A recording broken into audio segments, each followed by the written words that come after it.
Hey guys, I hope you're all doing well and that your first week of distant learning went good for you. If you're still confused or if you have any questions, please feel free to reach out to any of us.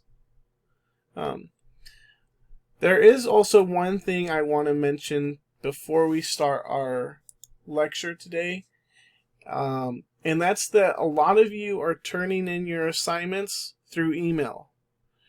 Please do not email me your assignments, okay? Or any of the new ones. What you need to do is after you create your Google document is you need to go back to Google Classroom and you need to turn it in there. Don't email it to me. Turn it in at Google Classroom. Alright?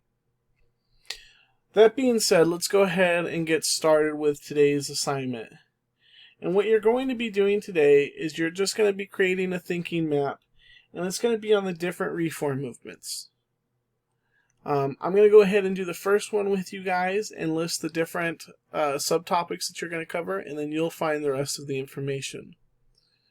So for today's, we're going to create a tree map.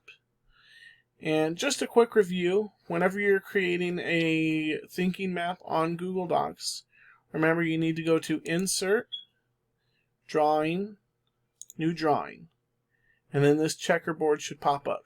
This is where you need to be in order to create your thinking map. So the first thing that we need to list in our tree map is our topic.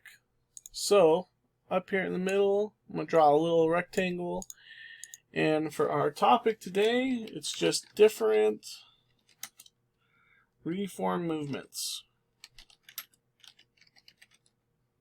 And if it's not fitting, like I said, you can always make the box bigger.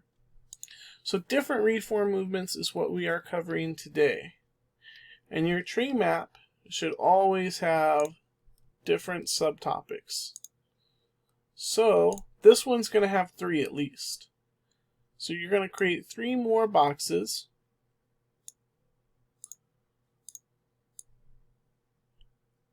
On your thinking map. Oops. To fill in for today.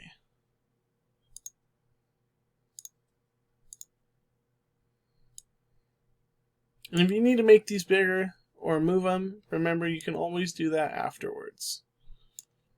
So we've got our different subtopics, or well, we need to list them. And one of the first different reform movements that we talked about in our lecture was the temperance movement.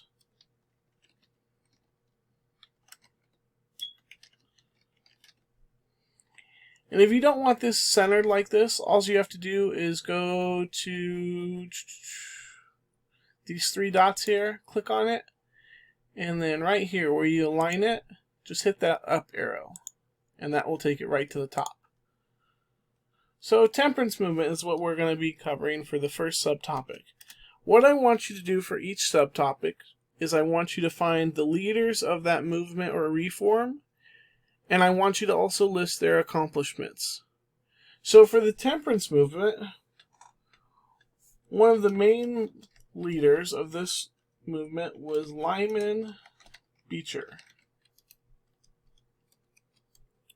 And for their accomplishments, the message about alcohol abuse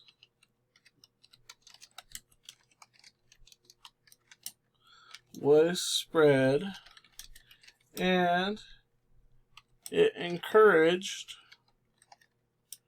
many to stop drinking. So that's everything that you need to list there. You have the movement, which was your subtopic of our main topic. You have the leaders, and then you have their accomplishments. That's everything you need to list. Now for these next 2 boxes, you need to list the leaders and accomplishments for prison and mental health reform. And remember, you can always move this to the top by just going to these 3 dots, clicking the align tool, and then hitting the up arrow. And then for this one, you need to list the leaders and accomplishments of education reform.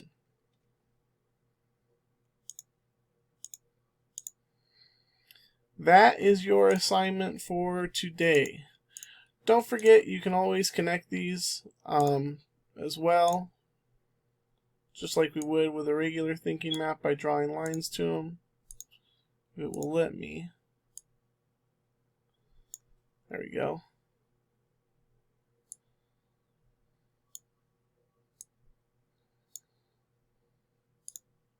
Oops. Alright, so that's your assignment for today. So I've given you the first one. You need to go through and find the leaders, though, and accomplishments for prison and mental health reform and education reform.